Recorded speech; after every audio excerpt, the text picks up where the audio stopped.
عتبہ کہنے لگا ابو جہل سے اور دیگر لوگوں سے کہ بڑی ہو گئی لڑائی، بڑی ہو گئی بحث، اس طرح کرتا ہوں میں جا کے نہ تو محمد ابن عبداللہ صلی اللہ، میں جا کے بات کرتا ہوں حضور سے۔ عتبہ آ گیا، کہنے لگا میں مذاکرات کرتا ہوں۔ صاحب نے کہا چل تو سیانا آدمی ہے، سمجھدار ہے، چلا جا۔ جا کے نہ تو وہی باتیں جو وہ ہمیشہ کرتے تھے، نبی کریم علیہ السلام سے کہنے لگا ہم سارے آپس میں ہیں، برادری ہے، قبیلہ ہے، ایک شہر ہے، پھر بھی لڑائیاں شروع ہو گئی ہیں۔ جو آپ کا کلمہ پڑھتے ہیں وہ الگ ہو گئے، جو ہمارے معاذ اللہ طریقے پہ ہیں وہ الگ ہیں، تو کوئی بات چیت نہ کر لیں بیٹھ کے۔ تو حضور نے فرمایا کرو نا۔ کہنے لگا اگر آپ سرداری چاہتے ہیں تو ہم دیتے ہیں، اور اگر آپ مال و دولت چاہتے ہیں تو معاذ اللہ ہم دیتے ہیں، جو آپ کہتے ہیں ہم کرتے ہیں۔ کسی طرح کا بھی آپ کا مطالبہ ہے تو ہم پورا کرنے کو تیار ہیں، تو آپ بتا دیں ہم وہ کر دیتے ہیں۔ وہ بڑی اس نے لمبی چوڑی تقریر کی، جتنی آفریں گنا سکتا تھا گنوائیں۔ کریم خاموش رہے۔ جب اس کی بات پوری ہو گئی تو حضور فرمانے لگے میں بھی کچھ بولوں؟ کہنے لگا بولنے۔ میرے نبی پاک نے قرآن پاک پڑھنا شروع کر دیا، چند آیتیں پڑھی، کھڑا تھا بیٹھ گیا، پھر اٹھ پڑا، کبھی ادھر جاتا ہے کبھی ادھر آتا ہے۔ حضور نے تلاوت ختم کی، کہا کوئی بات کرنی ہے؟ کہنے لگا نہیں مجھے اجازت دے دے۔ واپس گیا، جب گیا نا تو ابو جہل دور سے دیکھ کے کہنے لگا جو گیا تھا وہ تو عتبہ تھا، اور یہ جو آ رہا ہے یہ کوئی اور ہے، یہ کوئی اور ہے، یہ وہ نہیں ہے جو گیا تھا۔ واپس آیا تو کہا کیا طے ہوا؟ کہنے لگا یار طے کیا کرنا ہے، میں نے شاعر بھی دیکھے، کاہن بھی دیکھے، جادوگر بھی دیکھے، میں نے زمانہ گھوما ہے، پر جو قرآن وہ پڑھتے ہیں وہ بندے کا کلام نہیں، وہ رب کریم کا ہی کلام ہے، وہ اللہ کا کلام ہے۔ تم نہیں مقابلہ کر سکتے، تم باز آ جاؤ، وہ تمہارے بس کی بات نہیں۔ تیرے آگے ہیں یوں دبے لچے فصحا عرب کے بڑے بڑے، کوئی جانے منہ میں زبان نہیں بلکہ جسم میں جان نہیں، اور کروں تیرے نام پہ جان فدا، نہ بس ایک جان دو جہاں فدا، میرا دو جہاں سے بھی نہیں جی بھرا، میں کروں کیا کروڑوں جہاں نہیں۔ طفیل بن عمر دوسی مکہ شریف آئے تجارت کے لیے، پہلے بھی آیا کرتے تھے، کہتے ہیں میں بہترین شاعر تھا، مکے آیا سامان بیچتا تھا، کچھ خرید کے لے جاتا تھا۔ ابو جہل مجھے کہنے لگا تو ہمارا دوست ہے، پرانا سجن ہے، تیرا آنا جانا ہے، اور تجھے یہاں اس شہر میں چونکہ تو ہمارا مہمان ہے تو ہر بات سے آگاہ کرنا ہمارا ذمہ داری ہے۔ یہاں ایک شخص ہے محمد ابن عبداللہ، محمد ابن عبداللہ صلی اللہ تعالی علیہ وسلم اعلان نبوت کرتے ہیں، اور معاذ اللہ شاعر ہیں، جادوگر ہیں، ان کی تو نے بات نہیں سننی۔ کہتا میں نے کہا مجھے کیا ضرورت ہے، میں نے چند ہفتے ٹھہرنا ہے، مال بیچنا ہے، کچھ خریدنا، چلے جانا ہے، مجھے کیا ضرورت ہے؟ کہا اچھا میں نہیں سنوں گا بات۔ کہتا مجھے نظر آئے کئی دفعہ حضور، اور جہاں حضور ہوتے تھے میں قریب ہی نہیں جاتا تھا۔ کہتے ہیں ایک دن نا حرم شریف میں سادے سے کپڑے اور پاؤں میں سونے جوتے اور سر پہ یوں امامہ کے جیسے فرشتے بھی جھک جھک کے زیارت کرتے ہیں۔ کہتے ہیں کہ نور بھرے کیفیات حضور تشریف لائے، اور تشریف لا کے رسول کائنات علیہ السلام حرم کعبہ کے ساتھ ٹیک لگا کے بیٹھ گئے، سر سے لے کر پاؤں تک تنویر ہی تنویر ہے۔ حضور تشریف فرما ہوئے، قرآن پاک پڑھنے لگے۔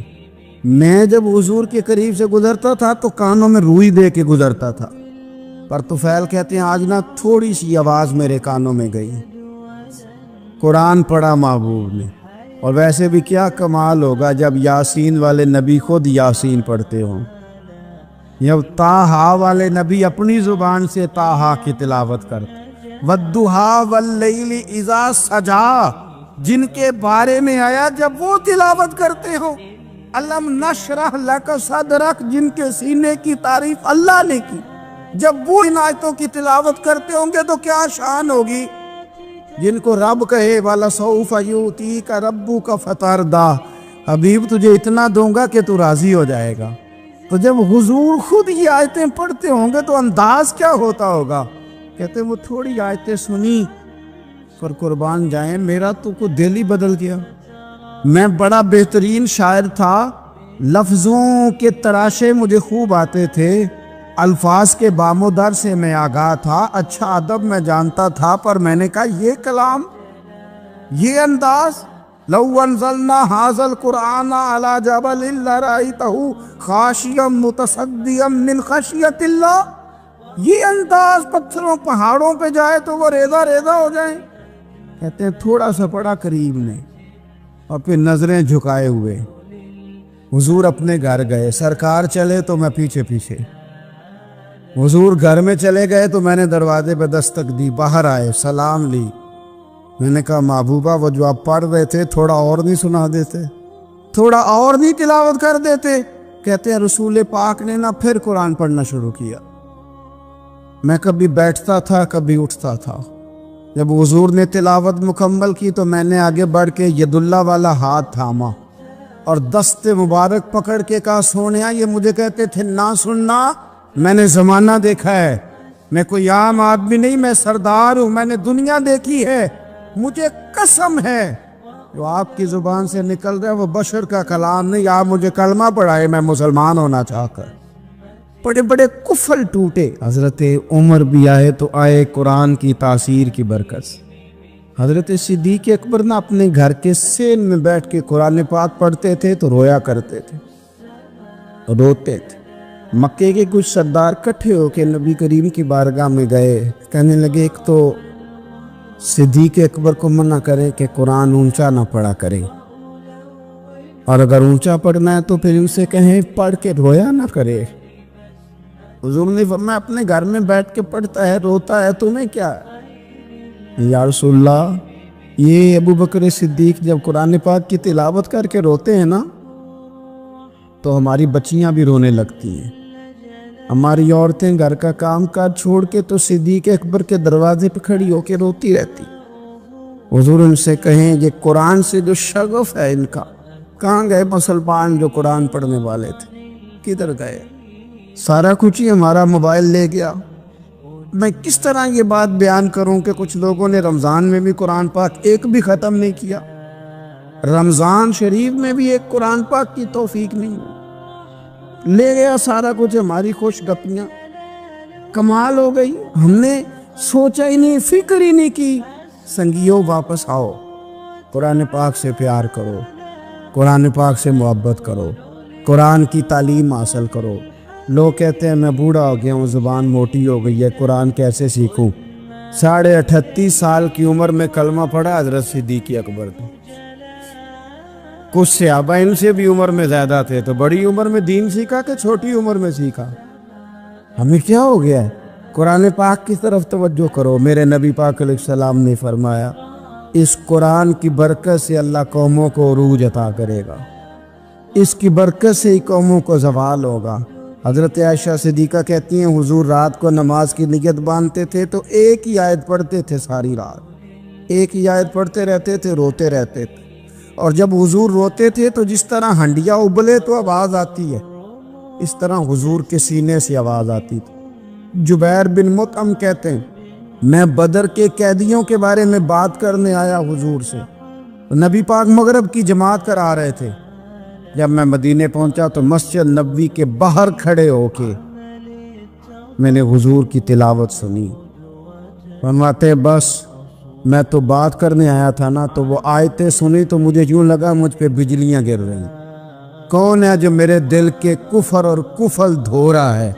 بس قرآن سنتا گیا اور رب مجھے ایمان کی توفیق عطا فرماتا گیا، میں نے کلمہ پڑھ لیا، مسلمان۔ قرآن ہی ہمارے ہر مسئلے کا حل ہے، میں کیا کروں؟ قرآن پڑھتے ہیں ہمارے ہاں پر قبروں پہ پڑھا جاتا ہے، پر ختموں پہ۔ کیا قرآن پاک کا یہ حق نہیں تھا کہ وہ شادی والے دن بھی پڑھا جاتا؟ کیا قرآن پاک کا یہ حق نہیں تھا کہ وہ اسمبلی میں بھی پڑھا جاتا؟ قرآن پاک نہ شکایت کر رہا ہے، شکایت کرتا ہے کہ ان لوگوں نے نا مجھے ختموں پہ پڑھا ہے، اسمبلی میں نہیں پڑھا۔ وزیر اعظم کے خطاب سے پہلے تلاوت ہوتی ہے تو یہ تلاوت کے بعد یہ اعلان کیوں نہیں کرتے کہ ہم کریں گے وہ جو قرآن کہے گا؟ صدر کے خطاب سے پہلے تلاوت کراتے ہو تو یہ کیوں نہیں کہتے کہ اب ہوگا وہ جو قرآن کہہ رہا ہے؟ اسمبلی کا اجلاس تلاوت قرآن پاک سے شروع کرتے ہو تو یہ بھی تو کہو نا قرآن کے مطابق فیصلے ہوں گے۔ عدالتوں میں قسمیں اٹھانے کے لیے قرآن دے گیا، اس پہ ہاتھ رکھ کے کہو جو کہوں گا سچ کہوں گا۔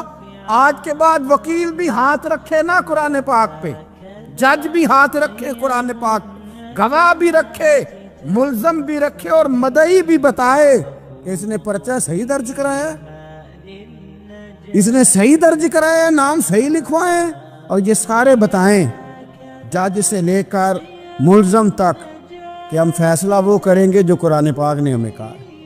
صرف قسموں کے لیے رہ گیا، دو صورتیں پڑھنی نہیں آتی اور تم بیچ میں قرآن پاک کو لا کے قسمیں اٹھاتے ہو۔ وہ تاجر جو دکان شروع کرنے سے پہلے تلاوت کراتا ہے کس لیے کراتا ہے؟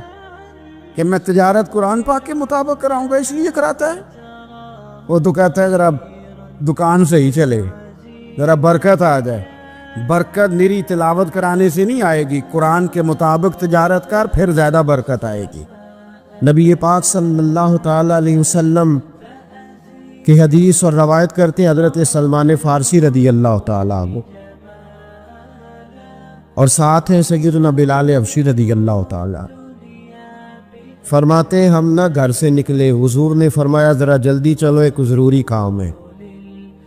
فرماتے ہیں بڑی تیزی کے ساتھ آج روٹین سے ہٹ کر محبوب نے تیز تیز قدم مبارک اٹھائے، تیز تیز، اور فرماتے ہیں ایک گلی ہم نے کراس کی، دوسری گلی میں جو پہنچے تو پھٹے پرانے کپڑے، سادی سی بی بی، اور حالت بتاتی تھی کہ بیچاری کسی غریب گھر کی ہے۔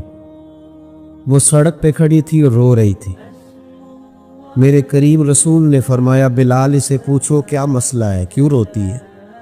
تو حضرت سلمان عرض کرتے ہیں میں نے کہا حضور میں پوچھ لیتا ہوں، آپ جائیے، کام بڑا ضروری ہے جو نکلے، میں معلومات کرتا ہوں۔ تو محبوب نے فرمایا نہیں، اس کے آنسو پوچھنے سے ضروری کوئی کام بھی نہیں، پہلے اس کی داد رسی ہوگی، اسے پہلے پوچھا جائے گا۔ روتے نہیں رہتے لوگ گھروں میں، لوگ گزر نہیں جاتے چپ کر کے، کتنے لوگ تڑپتے، کون احساس کرتا ہے؟ نبی پاک سید عالم صلی اللہ علیہ وسلم رکے اور اس خاتون سے پوچھا کیا بات ہے؟ اس نے کہا کہ بات کوئی بھی نہیں، میرا ایک ہی موٹا سا مسئلہ ہے۔ کہا وہ کیا؟ کہنے لگی میں غریب ہوں، اور غریبی بذات خود بہت بڑا گناہ ہوتی، لوگ بڑا جرم سمجھتے ہیں اس کو بذات خود۔ میں نے شروع میں کہا نا کہ مذہبی سٹیج کی بھی صدارت غریب آدمی نہیں کر سکتا، کیونکہ غریب جو ہوا جد کول دتھی ہونی انہیں نیڑے بیٹھا ہے نا جی، جد کول نہیں انہیں تو پیچھے جا کے بیٹھا ہے، اس کو کہنا دتھی ہے۔ اس سٹیج پہ بھی غریب آدمی کی صدارت نہیں ممکن، ہو ہی نہیں سکتا۔ میرے رسول پاک سید عالم صلی اللہ تعالی علیہ وآلہ وسلم نے فرمایا پہلے اسے پوچھو کیا مسئلہ ہے۔ وہ کہنے لگی میں غریب ہوں، بوڑھی ہو گئی ہوں، ساری زندگی غلامی میں گزاری ہے، تیل لینے آئی تھی 5 دینار کا، بوتل میں تیل بھروایا ہے، اور اب بوڑھی ہوں نا تو کمر درد کرتی ہے، پیر پیچھے موڑا ہے تو میں گری ہوں، تیل زمین پی گئی ہے، اب زمین تو واپس نہیں کرتی، لیکن واپس جاؤں گی تو ایک یہودی عورت کی ملازمہ ہوں، وہ درے سے مارے گی، کھال ادھیڑ دے گی، میں بڑی پریشان ہوں، اب نہیں مار کھائی جاتی، ہڈیاں بوڑھی ہیں، قربان جاؤں۔ حضرت بلال کو حضور نے حکم دیا، فرمایا دوڑ کے گھر جا 5 دینار لا۔ فرماتے 5 دینار لائے، تیل خرید کے دیا، وہ پھر رونے لگی۔ فرمایا آپ کیوں روتی ہے؟ اس نے کہا بتایا نا غریب ہوں، غریب کا جرم کوئی نہیں ہوتا، لیکن پیس دیا جاتا ہے، پھر بھی مار تو اب بھی پڑے گی، اب کیوں پڑے گی؟ تو عرض کرنے لگی محبوبہ مار اس لیے پڑے گی کہ دیر سے کیوں آئی ہے۔ تو میرے کریم رسول اور وہ بی بی حضور ابھی آئے ہیں مدینہ طیبہ، امام یوسف صالحی فرماتے ابھی آئے تھے حضور، سبل الہدی والرشاد کے مصنف، کہتے ابھی آئے تھے نبی پاک، وہ جانتی بھی نہیں تھی۔ تو سید عالم صلی اللہ تعالی علیہ وسلم نے فرمایا اچھا مار پڑے گی؟ کہا ہاں۔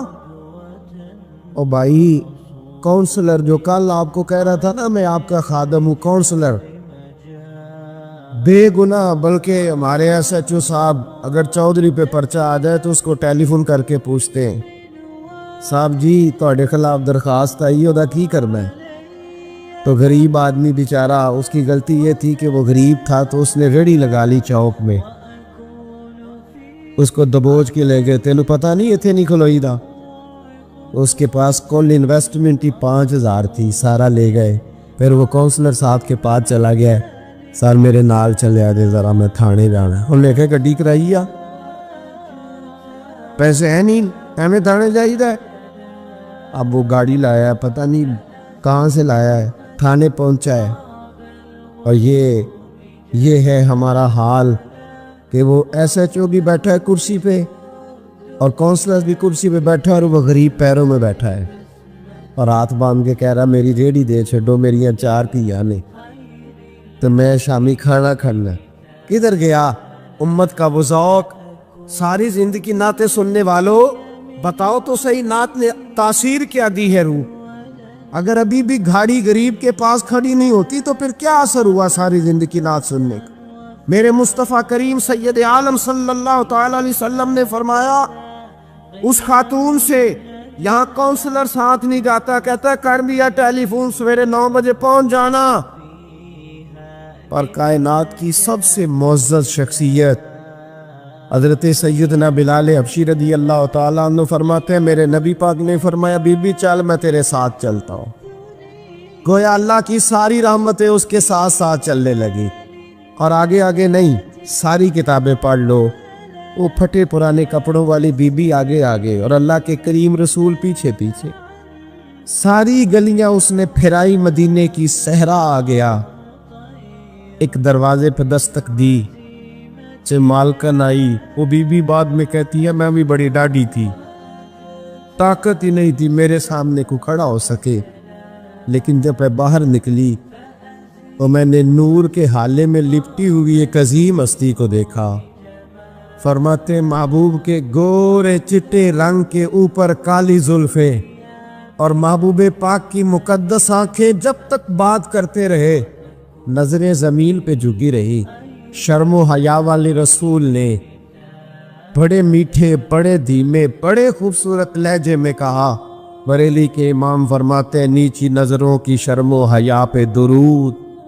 بڑے دھیمے لہجے میں فرمایا تیری نوکرانی ہے تیری؟ عورت کہتی ہے میں تو حضور کے جلووں میں محب ہو گئی کہ سادگی میں اتنا حسن میں نے دیکھا ہی نہیں، تیری نوکرانی ہے؟ کہا میرے محبوب نے فرمایا بیچاری کی غلطی کوئی نہیں، اسے ماردہ نا، اس سے تیل گر گیا تھا، نیا خریدتے دیر ہو گئی، رو رہی تھی تو میں سفارش کرنے آیا ہوں۔ وہ خاتون کہتی ہے کسی کی نہیں مانی تھی، پر محبوب کے جملوں میں تاثیر اتنی تھی، ککھ سواد نہیں مشری اندر، اسا کھنڈا می چکھ ڈٹھیاں، اینا ساریاں شہواں نالوں گلاں سجن دیا مٹھیاں۔ فرماتے نبی پاک صلی اللہ تعالی علیہ وآلہ وسلم نے فرمایا کچھ نہ کہنا، کہنے لگی نہیں کہتی، میرا وعدہ رہا کچھ نہیں کہوں گی۔ اب میرے حبیب نے پھر نظر اٹھائی اور اس غریبنی کی طرف دیکھا اور فرمایا تو اگر کہے تو میں جاؤں، تو اگر کہے تو میں خود بھیک دے، خود ہی کہے منگتے کا بھلا ہو، تو اگر کہے تو میں جاؤں۔ اس نے خراج پیش کیا تو چند آنسو گرائے، کہنے لگی محبوبہ جیسے بندہ نوازی۔ حضور نے رخ پھیرا، حضرت بلال کہتے میں پیچھے رہ گیا تو وہ دونوں بیبیاں دوڑ کے میرے پاس آئی، کہنے لگی بتا تو صحیح ہے کون، یہ بتا تو صحیح کون تھے؟ تو حضرت بلال کہنے لگی تم نہیں جانتے؟ جناب بلال فرمانے لگے یہی تو ہیں جنہیں اللہ نے سچا رسول بنا کے بھیجا ہے۔ بیبیاں دوڑ کی آئی، کہنے لگی محبوبہ دروازے تک آئے ہو تو خالی تو نہ لوٹاؤ، مہربانی فرماؤ ہمیں بھی کلمہ پڑھا دو۔ ایک واقعہ سناتا ہوں خواجہ معین الدین اجمیری کا۔ عطائے رسول ہند الولی حضرت خواجہ معین الدین اجمیری رحمت اللہ تعالی علیہ، میرے حضرت صاحب فرمایا کرتے ہیں ہم کتر قادری ہیں، پر ہم کھل کے یہ بات مانتے ہیں کہ ہندوستان کے بادشاہ کا نام معین الدین اجمیری ہے۔ یہ ببانگ دول مانتے ہیں۔ بہرحال ہند الولی حضرت خواجہ ہے اجمیری ہے۔ خواجہ اجمیری جب نئے نئے آئے نا یہاں اجمیر شریف میں، آپ نے خیمہ لگایا تھا، کپڑے کا خیمہ لگا کے اس میں رہتے تھے۔ تو ایک نوجوان تھا، وہ باہر رہتا تھا اجمیر سے، تو وہ آیا کچھ دنوں کے لیے، پڑھائی سے فارغ ہو کے، اجمیر کا رہنے والا تھا لیکن باہر رہتا تھا۔ جب یہاں آیا نا، وہ عصر کے بعد وہ گزرتا خواجہ اجمیری کے خیمے کے سامنے سے، جھونپڑی کے سامنے سے، تو خواجہ صاحب عصر کے بعد بیٹھ کے رویا کرتے تھے۔ عاشق دا کام نہیں رونا تونا، بنا روئے نہیں منظوری، اے عاشق سدا ہی روندا رہندا، پاویں وصل ہوئے تے پاواں دوری، رویا کرتے۔ تو نوجوان بڑا سادہ سا تھا، بچپن میں والد فوت ہو گئے، صرف ماں ہی ماں تھی۔ ایک دن اماں سے جا کے کہنے لگا یہ مسلمانوں کا سادھو روتا کیوں ہے؟ اماں کہنے لگی مجھے کیا پتا۔ بچہ کہتا ہے میرے اندر تجسس بڑھ گیا کہ بابے سے پوچھوں تو صحیح کیوں روتا۔ 2 4 5 10 دفعہ میں گزرا، ایک دن بے چین ہو کے میں کمرے میں چلا گیا اجرے میں، تو میں نے کہا بابا کیوں روتے ہو؟ کہنے لگے مجھے اپنے شیخ کی یاد آتی، مجھے یاد آتی۔ تو وہ بچہ کہتا ہے مجھے اس وقت تک پتہ نہیں تھا کہ محبت میں بھی رویا جاتا ہے، میں سمجھتا تھا رونا صرف دکھوں میں آتا ہے، شیخ کی یاد آتی۔ حضرت عائشہ صدیقہ رضی اللہ تعالیٰ عنہ فرماتی ہے جس دن نبی پاک صلی اللہ علیہ وسلم رات کے وقت ہمارے گھر آئے نا، اور حضور نے فرمایا ابو بکر چل تم نے میرے ساتھ مدینے جانا ہے، تو میں نے جناب صدیق اکبر کو روتے دیکھا، تب مجھے پتہ چلا کہ محبت میں بھی بڑا رونا آتا ہے، محبت میں بھی رویا جاتا ہے۔ فرماتے خواجہ اجمیر کہ وہ نوجوان کہنے لگا بابا پیار میں بھی رویا جاتا ہے؟ کہا ہاں۔ کہنے لگا میں نے بھی رونا ہے۔ تو آپ فرمانے لگے 2 شرطیں ہیں کہ کلمہ پڑھ جا، دوسرا میرا مرید ہو جا، آ جائے گا رونا۔ کہتے بلوش ہی لگ گئی، کبھی آنسو دیکھے ہی نہیں تھے۔ حضرت اجمیری کہتے ہیں اس طرح کر لے۔ کہنے لگا جی میں اپنی اماں سے پوچھ لوں۔ اماں کے پاس گیا تو اماں کہنے لگی بیٹے میں تجھے جانتی ہوں، تیرے دل میں جو بات بچپن سے آ جاتی ہے نا پھر وہ نکلتی کوئی نہیں، تو اس طرح کر لے جس طرح بابا کہتا ہے، اس لیے کہ تو نے پیچھے تو ہٹنا نہیں۔ جا کے مرید ہو گیا، کلمہ پڑھ گیا۔ اب بابا جی کہتے ناشتہ بھی میرے ساتھ کرنا ہے، شام کا کھانا بھی، اور فجر کی سیر میں بھی تو ساتھ جائے گا۔ پریت ہو گئی، پیار بڑھ گیا، پر کٹ گئے، زندگی بابے سے وابستہ ہو گئی۔ اب چند مہینے جب گزر گئے نا، پوری لو لگ گئی، تو بابا جی کہنے لگے بیٹے تیری 3 چھٹیاں ہیں، 3 دن تو نے مجھے ملنے نہیں آنا۔ بالکل 3 دن کے بعد آنا۔ اس نے کہا مسئلہ ہی کوئی نہیں، پرواہ ہی نہیں تھی نا، پتہ ہی نہیں تھا۔ تو وہ چلا گیا گھر، صبح سے شام تک رہا۔ شام کو اماں نے روٹی دی تو 3 روٹیاں کھایا کرتا تھا، اب ایک لقمہ بھی نہ توڑا جائے۔ اماں کہتی بیٹے خیر ہے؟ کہ اماں جی پتہ کوئی نہیں، کو اندر کمی ہے کسی چیز کی، کوئی خبر نہیں، پتہ کھلا۔ خواجہ صاحب رحمت اللہ تعالیٰ علیہ کا وہ مرید، اماں بار بار پوچھتی لیکن کوئی بات ہو تو بتائے نا، کچھ نہیں اماں کوئی نہیں۔ بڑی مشکل سے شام ہوئی، شفق غائب ہوئی، اندھیرا جو چھایا، ساری دنیا بستر پر لیٹ گئی، تو اس نے اٹھ کے چھت پہ گھومنا شروع کر دیا۔ بچہ نہ سوئے تو اماں کیسے سوئے؟ اماں بھی چھت پہ آئی، کہا بیٹے کیا بات ہے؟ کہا اماں پتہ کوئی نہیں، کوئی میری نیند اڑا کے لے گیا ہے۔ بیٹے تو نے روٹی بھی نہیں کھائی؟ کہا اماں کوئی نہیں پتا، کوئی پتا نہیں۔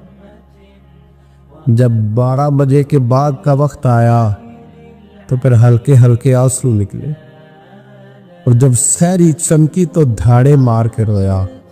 بیٹے کیا ہوا؟ کہا اماں میں نے بابا جی کے پاس جانا ہے، اسے کہہ مہربانی کرے، میں نے یہ جدائی میرے بس کا روگ نہیں، اب نہیں، میں نہیں رہ سکتا۔ فجر کی نماز پڑھ کے تو اماں گئی، کہنے لگی مہربانی کر اسے بلا، تو بابا جی کہنے لگے اسے کہ ابھی تو ایک دن گزرا ہے، ابھی تو وقت بڑا پیچھے ہے، ابھی ٹائم ہے۔ بس اگلے دن کی جو شام ہوئی تو ماں کے قدموں میں گر گیا، کہنے لگا خدا کا واسطہ اسے کہو میرا نہیں گزارا ہوتا، اب نہیں، اب عادی ہو گیا ہو، اب اگر اس کی دید کا لشا نہ ملا تو مر جاؤ۔ حضرت اجمیری رحمت اللہ علیہ کے پاس اماں روتی ہوئی آئی، کہنے لگی بابا مجھے نہیں پتا تیرا اس کا رشتہ کیا ہے، میں تو ماں ہوں۔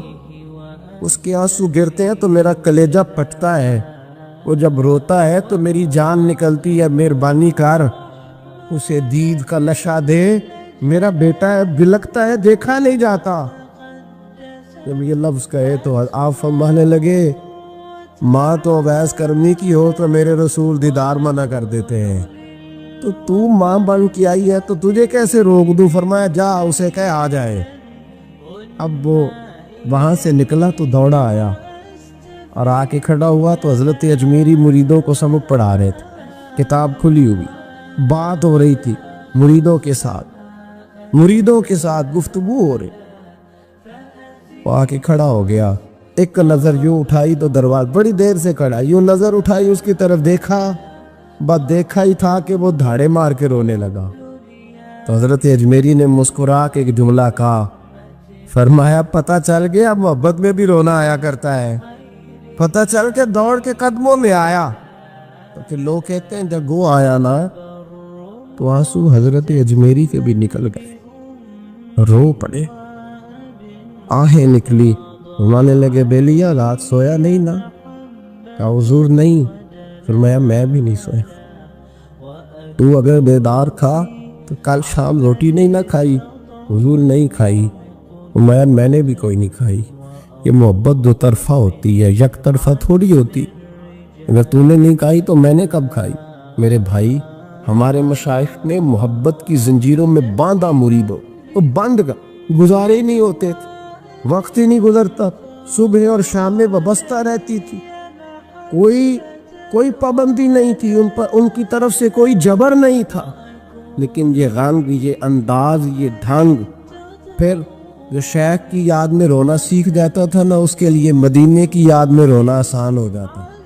اعلیٰ حضرت نے کتاب لکھی ہے الامن والعلا، اس میں آپ فرماتے ہیں جو حضور کی پناہ میں آ جاتا ہے نا وہ بچ جاتا ہے۔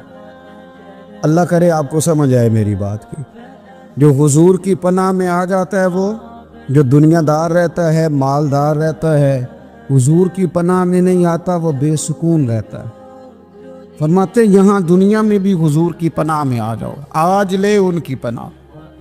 اور آج دلیل آپ نے ابن ماجہ کی حدیث لکھی ہے، حضرت تمیم داری حدیث کے راوی ہیں، اعلیٰ حضرت نے لکھی ہے، فرماتے ہیں جو حضور کی پناہ میں آیا بچ گیا۔ دلیل دیتے ہیں، فرمایا انسان جانور بھی آتے تھے تو بچ جاتے۔ حضرت تمیم داری رضی اللہ تعالیٰ عنہ فرماتے ہیں کہ ہم کھڑے تھے، ایک اونٹ دوڑتا ہوا آیا، نبی کریم صلی اللہ علیہ وسلم کے پہلے اس نے قدموں پہ سجدے کیے، صحابہ کہنے لگے حضور ہمیں بھی اجازت دیں۔ فرمایا وہ تو بے زبان ہے، اسے تو پتہ کوئی نہیں، پیش نظر ہے وہ نو بہار، سجدے کو دل ہے بے قرار، روکیے سر کو روکیے یہی تو امتحان ہے۔ فرمایا اسے کیا پتا، تم تو مکلف ہو شریعت کے، تمہیں اجازت نہیں ہے۔ اور اعلیٰ حضرت نے دو ٹوک لکھا ہے، فرمایا سوائے خدا کے کسی کو تعظیمی سجدہ بھی حرام ہے، یہ نوٹ کر لیں میری بات۔ اور اعلیٰ حضرت نے فتاوی رضویہ میں لکھا ہے کسی قبر پہ جاؤ تو 4 ہاتھ دور کھڑے رہو، اللہ کرے آپ کو سمجھ آئے، کتنے ہاتھ؟ 4 ہاتھ دور کھڑے رہو، سورۃ فاتحہ پڑھو، درود شریف پڑھو، جس قبر پہ گئے ہو ان کی روح کو اصحال ثواب کو اور ان کے وسیلے سے دعا مانگو۔ اعلیٰ حضرت فرماتے ہیں قبر کو سجدہ بالاتفاق حرام ہے، طواف قبر کا کرنا بالاتفاق حرام ہے، بوسہ لینے میں اختلاف ہے کہ جائز ہے کہ ناجائز ہے، لیکن بوسے سے بھی چونکہ شک پڑتا ہے تو فرماتے ہیں احمد رضا کی رائے یہ ہے کہ بوسہ لینے سے بھی بچا جائے،